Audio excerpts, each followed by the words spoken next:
আসসালামু আলাইকুম প্রিয় শিক্ষার্থী, MS English programme YouTube channel ও ফেসবুক পেজে সবাইকে স্বাগত।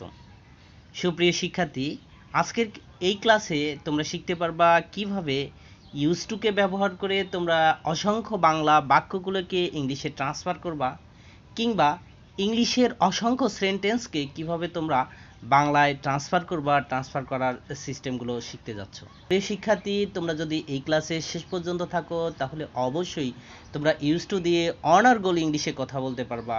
ওকে, ক্লাসটি শুরু করা যায়। সুপ্রিয় শিক্ষার্থী, প্রথমে আমরা জেনে নেব এই ইউজ টু আমরা কোথায় ব্যবহার করব।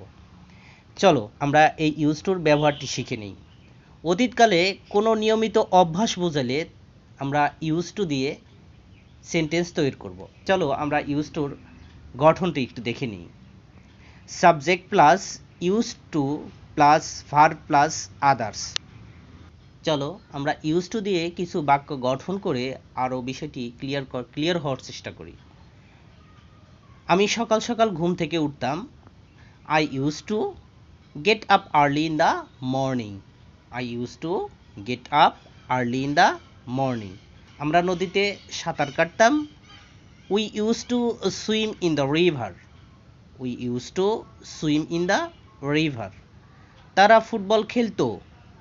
দে use to play football. They use to play football. তিনি সবসময় নিজেকে পরিষ্কার পরিচ্ছন্ন রাখতেন। He always use to keep himself neat and clean. He always use to keep himself neat and clean. মহানবী সাল্লাল্লাহু আলাইহি সাল্লাম তার দেশকে ভালোবাসতেন।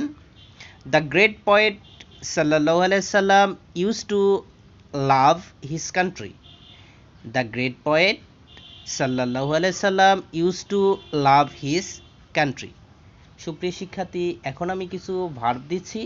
তোমরা অবশ্যই এই ভার্বগুলো ব্যবহার করে ইউজ টু দিয়ে একটি করে সেন্টেন্স গঠন করে কমেন্ট সেকশনে অবশ্যই জানাবেন।